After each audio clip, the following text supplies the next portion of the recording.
بسم اللہ الرحمن الرحیم۔ السلام علیکم ورحمۃ اللہ وبرکاتہ۔ حضرت ابن عباس رضی اللہ تعالیٰ عنہ بیان کرتے ہیں، ایک دن حضرت جبریل امین علیہ السلام نبی کریم صلی اللہ علیہ وآلہ وسلم کے پاس بیٹھے ہوئے تھے کہ اچانک رسول اللہ صلی اللہ علیہ وسلم نے ایک آواز سنی۔ نبی کریم صلی اللہ علیہ وسلم نے سر اوپر اٹھایا۔ حضرت جبریل امین علیہ السلام نے کہا، یہ آسمان کا ایک دروازہ ہے جس کو صرف آج کھولا گیا ہے اور آج سے پہلے کبھی نہیں کھولا گیا۔ پھر اس سے ایک فرشتہ نازل ہوا۔ حضرت جبریل علیہ السلام نے فرمایا، یہ فرشتہ جو آج نازل ہوا ہے یہ آج سے پہلے کبھی نازل نہیں ہوا۔ اس فرشتے نے سلام کیا اور کہا، آپ کو ان دو نوروں کی بشارت ہو جو آپ کو دیے گئے ہیں اور آپ سے پہلے کبھی کسی نبی کو نہیں دیے گئے، ایک سورہ فاتحہ اور دوسرا سورہ بقرہ کا آخری حصہ۔ آپ ان میں سے جو حرف بھی پڑھیں گے آپ کو اس کے مصداق مل جائے گا۔ حضرت ابی بن کعب رضی اللہ تعالیٰ سے روایت ہے کہ حضور اقدس صلی اللہ علیہ وسلم نے فرمایا، سورہ فاتحہ جیسی سورت تورات میں نہ ہی انجیل میں ہے، اور یہی سب مثانی ہے، اور یہی بانٹی ہوئی ہے میرے درمیان اور میرے بندے کے درمیان، اور میرے بندے کو ملے گا جو وہ مانگتا ہے۔ پیارے دوستو، آج کی اس ویڈیو میں ہم سورہ فاتحہ کے فضائل بیان کریں گے۔ اس سے پہلے کہ ویڈیو کو آگے بڑھائیں، آپ لوگ ہمارے چینل کو سبسکرائب کیجئے اور لائک کرنے میں کنجوسی مت کیجیے گا، جزاک اللہ۔ حضرت ابو ہریرہ رضی اللہ تعالیٰ سے روایت ہے کہ رسول مقبول صلی اللہ علیہ وسلم نے فرمایا، سورہ فاتحہ قرآن کی جڑ ہے اور کتاب کی جڑ ہے اور سب مثانی ہے۔ اس میں 7 آیت ہیں جو بار بار ہر نماز میں دہرائی جاتی ہیں یا جن میں اللہ کی حمد و ثنا ہے۔ وہ 7 آیاتیں بسم اللہ سمیت ہیں یا بسم اللہ کے بغیر ہیں۔ اس صورت میں صراط الذین انعمت علیہم 6 آیت ہوگی اور غیر المغضوب علیہم ولا الضالین 7ویں آیت ہے۔ پیارے دوستو، اکثر صوفیاء اور مشائخ کرام کا قول ہے کہ سورہ فاتحہ اسم اعظم ہے، کیونکہ اس صورت میں اللہ تعالیٰ کے وہ نام آئے ہیں جو اسم اعظم ہیں۔ اسی وجہ سے اسے سب سے عظمت والی سورت کہا گیا ہے۔ اس کی عظمت کے بارے میں حضور نبی کریم صلی اللہ علیہ وسلم کے چند ارشادات آپ سے شیئر کر رہا ہوں۔ حضرت ابو سعید رضی اللہ تعالیٰ عنہ روایت کرتے ہیں کہ میں مسجد میں نماز پڑھ رہا تھا کہ مجھے رسول اللہ صلی اللہ علیہ وسلم نے بلایا، لیکن میں نے کوئی جواب نہ دیا۔ بعد میں آ کر عرض کیا، یا رسول اللہ صلی اللہ علیہ وسلم، میں نماز میں مصروف تھا اس لیے حاضر نہ ہوا۔ اس وقت رسول مقبول صلی اللہ علیہ وسلم نے فرمایا کہ اللہ تعالیٰ نے یہ نہیں فرمایا کہ اللہ اور اس کے رسول صلی اللہ علیہ وسلم نے کہ بلانے کو سنو اور جب وہ بلائیں تو حاضر ہو جاؤ۔ اس کے بعد فرمایا کہ میں تمہیں قرآن کی اس عظیم سورت کے بارے میں نہ بتاؤں جو مسجد سے نکلنے سے پہلے پڑھی جائے۔ پھر آپ نے میرا ہاتھ پکڑا اور مسجد سے نکلنے کا ارادہ فرمایا، تو میں نے عرض کیا، یا رسول اللہ صلی اللہ علیہ وسلم، آپ نے تو اس عظیم سورت کی تعلیم دینے کی بابت فرمایا تھا۔ تو آپ نے فرمایا، وہ سورت الحمدللہ رب العالمین ہے۔ اس سورت کی 7 آیات نماز میں پڑھی جاتی ہیں اور عظمت والا قرآن ہے جو مجھے عطا فرمایا گیا ہے۔ حضرت عبداللہ بن جابر رضی اللہ تعالیٰ عنہ سے روایت ہے کہ میں رسول اللہ صلی اللہ علیہ وآلہ وسلم کی خدمت اقدس میں حاضر ہوا۔ آپ صلی اللہ علیہ وآلہ وسلم پانی بہا رہے تھے۔ میں نے کہا، السلام علیکم یا رسول اللہ صلی اللہ علیہ وسلم۔ آپ نے جواب نہ دیا۔ میں نے پھر کہا، السلام علیکم یا رسول اللہ۔ آپ نے جواب نہ دیا۔ چنانچہ آپ چلنے لگے تو میں بھی آپ کے پیچھے پیچھے چلتا گیا۔ آپ اپنے گھر مبارک میں داخل ہوئے اور میں مسجد میں چلا گیا۔ چنانچہ میں مغموم اور رنجیدہ ہو کر بیٹھ گیا۔ آپ نہا دھو کر میرے پاس تشریف لائے اور فرمایا، وعلیکم السلام ورحمۃ اللہ، وعلیکم السلام ورحمۃ اللہ، وعلیکم السلام ورحمۃ اللہ۔ پھر فرمایا، اے عبداللہ بن جابر، میں تجھے قرآن کی بہترین صورت نہ بتاؤں؟ میں نے عرض کیا، ضرور بتائیے۔ آپ نے فرمایا، الحمدللہ رب العالمین، آخر تک پوری صورت پڑھا کرو۔ ایک اور روایت میں حضرت ابو امامہ رضی اللہ تعالیٰ سے روایت ہے، رسول اللہ صلی اللہ علیہ وسلم نے فرمایا، 4 چیزیں عرش کے نیچے خزانوں سے نازل ہوئی ہیں، سورہ فاتحہ، آیت الکرسی، سورہ بقرہ کی آیت اور سورہ کوثر۔ حضرت انس رضی اللہ تعالیٰ عنہ سے روایت ہے کہ رسول مقبول صلی اللہ علیہ وسلم نے فرمایا، اللہ تعالیٰ وحدہ لا شریک نے مجھے عطا کیا جو مجھ پر احسان کیا۔ فرمایا میں تجھے دیتا ہوں سورہ فاتحہ اور یہ میرے عرش کے خزانوں میں سے ہے، اور پھر میں نے اس کو اپنے اور تیرے درمیان بانٹ دیا۔ ایک اور روایت میں حضرت ابو درداء رضی اللہ تعالیٰ سے روایت ہے، حضور اقدس صلی اللہ علیہ وآلہ وسلم نے فرمایا، سورہ فاتحہ ایسی جزا اور ثواب دیتی ہے کہ اس کے برابر سارے قرآن میں کوئی اور سورت نہیں دیتی۔ اگر میزان کے ایک پلڑے میں سورہ فاتحہ رکھی جائے اور دوسرے پلڑے میں قرآن رکھا جائے تو سورہ فاتحہ باقی قرآن سے 7 گنا زیادہ وزنی ہوگی۔ حضرت حذیفہ بن یمان رضی اللہ تعالیٰ سے روایت ہے کہ حضور اقدس صلی اللہ علیہ وآلہ وسلم نے فرمایا، اللہ تعالیٰ قطعی فیصلے کے مطابق ایک قوم کے لوگوں پر عذاب بھیجنے والا ہے کہ اسی آسنا میں کوئی بچہ قرآن میں الحمدللہ رب العالمین پڑھے گا، پس اللہ تعالیٰ اس سورت کو سن کر اس کی برکت سے لوگوں سے عذاب کو 40 سال تک اٹھائے گا۔ حضرت ابن عباس رضی اللہ تعالیٰ عنہ سے روایت ہے کہ رسول مقبول صلی اللہ علیہ وآلہ وسلم نے فرمایا، جو کوئی سورہ فاتحہ اور سورہ اخلاص پڑھے گا گویا اس نے قرآن کریم کا 1/3 حصہ پڑھا۔ حضرت ابو سعید خدری رضی اللہ تعالیٰ عنہ فرماتے ہیں کہ سفر کے دوران ہم ایک جگہ ٹھہرے ہوئے تھے کہ ہمارے پاس ایک لونڈی آئی اور کہنے لگی کہ اس قبیلے کے سردار کو سانپ نے ڈس لیا ہے اور قبیلے والے موجود نہیں ہیں، تو کیا آپ حضرات میں کوئی دم کرنے والا ہے؟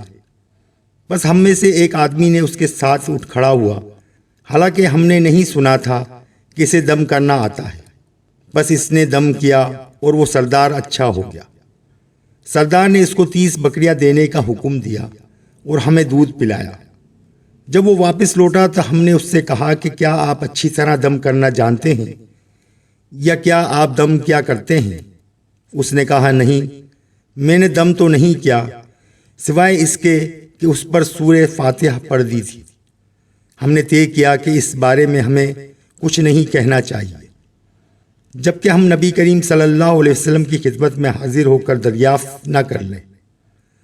بس جب ہم مدینہ منورہ پہنچے تو ہم نے نبی کریم صلی اللہ علیہ وسلم کے حضور اس کا ذکر کیا تو آپ صلی اللہ علیہ وآلہ وسلم نے فرمایا، اسے کیسے معلوم ہوا کہ اسے پڑھ کر دم کیا جا سکتا ہے؟ بہرحال بکریاں بانٹ دو اور ایک حصہ میرا بھی ہو۔ حضرت ابو ہریرہ رضی اللہ تعالیٰ عنہ سے روایت ہے کہ رسول مقبول صلی اللہ علیہ وآلہ وسلم نے فرمایا، ہر ذیشان کام جو اللہ تعالیٰ کی ہم سے شروع نہ کیا جائے تو وہ ادھورا اور بے برکت ہوتا ہے۔ پیارے دوستو، سورہ فاتحہ کی جو فضیلت ہم نے آپ سے شیئر کی، اب اس کا جو ذکر ہے، جو اس کا اسم اعظم کی بدولت، تو میں آپ لوگوں سے پیارے دوستو ہر قسم کی دینی اور دنیاوی حاجات کے لیے جو سورہ فاتحہ کو روزانہ 70 مرتبہ پڑھنے کا معمول بنا لے، اللہ تعالیٰ اس کی مدد فرمائے گا اور اس کی حاجات کو بہت جلد پورا کر دے گا۔ اور اگر سورہ فاتحہ کو روزانہ فجر کی نماز کے بعد 41 مرتبہ پڑھنے کا معمول بنائے تو اس کا کوئی کام ہوئے بغیر نہ رہے گا۔ ہر طرح کی جائز قسم کی حاجات اللہ تعالیٰ کی بارگاہ سے پوری ہوتی چلی جائے گی۔ جائز حاجات روائی کی غرض سے چاند کے مہینے کی پہلی اتوار کو نماز فجر کی سنت اور فرض نماز کے درمیان 70 مرتبہ سورہ فاتحہ پڑھے گا، پھر بارگاہ الہی میں اپنے مقصد کے حصول کے لیے دعا مانگے۔ پہلے دن پڑھنے کے بعد دوسرے دن 60 مرتبہ پڑھے۔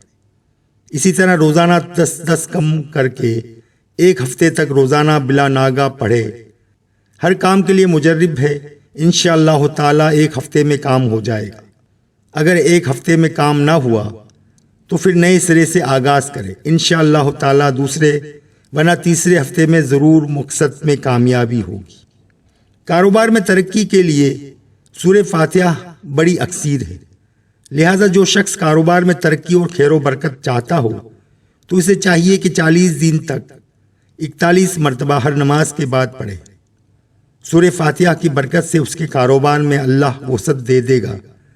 اگر گاہک کم آتے ہوں تو پھر سورہ فاتحہ کی پڑھائی سے کاروبار میں چیزوں کی فروخت بہت زیادہ ہو جائے گی اور اس طرح کاروبار بہت اچھا ہو جائے گا۔ جب کاروبار میں ترقی ہو جائے تو صدقہ اور خیرات بھی کرنا چاہیے۔ اگر کوئی شخص چاہتا ہو کہ اس کے گھر میں خوشحالی آ جائے اور اسے کسی پریشانی کا سامنا نہ کرنا پڑے تو شب جمعہ کو بعد نماز عشاء صاف ستھری جگہ پر بیٹھے اور سورہ فاتحہ کو 111 مرتبہ پڑھے۔ اس طرح 40 یوم تک پڑھی جائے۔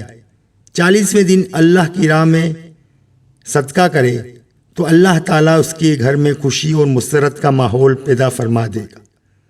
جس کام میں بھی ہاتھ ڈالے گا کامیابی سے ہمکنار ہوگا۔ خوشحالی میں اللہ کا شکر لازم ادا کرنا چاہیے۔ غریبوں اور مسکینوں کو بھی کبھی کبھار کھانا کھلاتے رہنا چاہیے۔ اور اگر کوئی شخص کسی ناگہانی مصیبت میں پھنس گیا ہو اور اس سے نکلنے کی کوئی صورت نظر نہ آتی ہو تو اس حال میں گھر کے تمام افراد کو اکٹھا کیا جائے اور مل کر سورہ فاتحہ کو 125 مرتبہ 40 یوم تک پڑھنا چاہیے۔ اللہ تعالیٰ کے فضل و کرم سے مصیبت رفع ہو جائے گی اور جو جائز حاجات ہوگی اسے اللہ پوری فرما دے گا۔ جو شخص قرض کے بوجھ تلے دبا ہوا ہو اور قرض کی واپسی کا کوئی ذریعہ بنتا ہوا نظر نہ آئے اور قرض خواہ واپسی قرض کا بار بار تقاضا کرتے ہوں تو اس شخص کو چاہیے کہ 3 دن روزے رکھے اور پھر 7 دن تک سورہ فاتحہ کو کثرت سے پڑھے۔ اللہ تعالیٰ قرض کی ادائیگی کے بہت جلد اسباب پیدا فرما دے گا اور وہ آسانی سے قرض سے فارغ ہو جائے گا۔ ایسے طالب علم جو امتحان میں کامیابی کے خواہش مند ہوں تو انہیں سورہ فاتحہ کی تلاوت کی تائید حاصل کرنی چاہیے۔ لہذا امتحان میں کامیابی کے لیے امتحانوں سے 21 دن پہلے عصر اور مغرب کی نماز کے درمیان باوضو ہو کر قبلے کی طرف منہ کر کے بسم اللہ کے ساتھ 21 مرتبہ سورہ فاتحہ پڑھے۔ پھر امتحان کے بعد 21 دن تک 21 مرتبہ روزانہ پڑھے۔ اللہ کی مہربانی سے امتحان میں کامیابی ہوگی۔ بعض اوقات کسی شخص پر جھوٹا مقدمہ بن جاتا ہے۔ ایسی صورتحال میں بڑی پریشانی ہوتی ہے۔ اس مقصد کے لیے سورہ فاتحہ کو نماز فجر کے بعد 71 مرتبہ، ظہر کے بعد 61 مرتبہ، عصر کے بعد 51 مرتبہ اور مغرب کے بعد 41 مرتبہ اور عشاء کے بعد 21 مرتبہ سورہ فاتحہ کی تلاوت کرے اور اللہ سے دعا مانگے تو اللہ تعالیٰ مہربانی فرمائے گا اور مقدمے میں کامیابی ہوگی۔ حضرت ابو ہریرہ رضی اللہ تعالیٰ عنہ سے روایت ہے کہ رسول مقبول صلی اللہ علیہ وسلم نے فرمایا سورہ فاتحہ زہر سے شفا دینے والی چیز ہے، اور ایک اور حدیث میں روایت ہے کہ سورہ فاتحہ ہر بیماری سے شفا ہے۔ ان حدیث سے معلوم ہوا کہ سورہ فاتحہ ہر قسم کے مرض کے لیے شافی علاج کا درجہ رکھتی ہے۔ لہذا اگر کسی بیماری میں شفا کی نیت سے سورہ فاتحہ کو ہر نماز کے بعد 33 مرتبہ پڑھنا شروع کر دے تو اللہ سے صحت یابی کے لیے دعا کرے۔ 21 روز تک اس پڑھائی کو جاری رکھے۔ آخری روز سورہ فاتحہ کو کسی میٹھی چیز پر لکھ کر اس کا پانی پی لے، اللہ تعالیٰ امراض سے شفا عطا فرما دے گا۔ اور اگر کوئی شخص غائب ہو گیا ہو، اس کے بارے میں پتہ نہ چلتا ہو کہ وہ کہاں پر ہے اور اس کو حاضر کرنا مقصود ہو تو نماز فجر کی سنت اور فرض کے درمیان 41 مرتبہ سورہ فاتحہ 41 دن تک روزانہ بلا ناغہ پڑھے۔ انشاءاللہ تعالی غائب بہت جلد حاضر ہو جائے گا، مجرب اور آزمودہ ہے۔ تو پیارے دوستو، یہ تھا آج کا وظیفہ سورہ فاتحہ کا۔ اللہ تعالی ہم سب کو عمل کی توفیق عطا فرمائے۔ ویڈیو اگر پسند آئی ہو تو لائک اور سبسکرائب ضرور کیجیے گا۔ انشاءاللہ تعالی پھر ملیں گے نیکسٹ ویڈیو میں۔ اللہ حافظ۔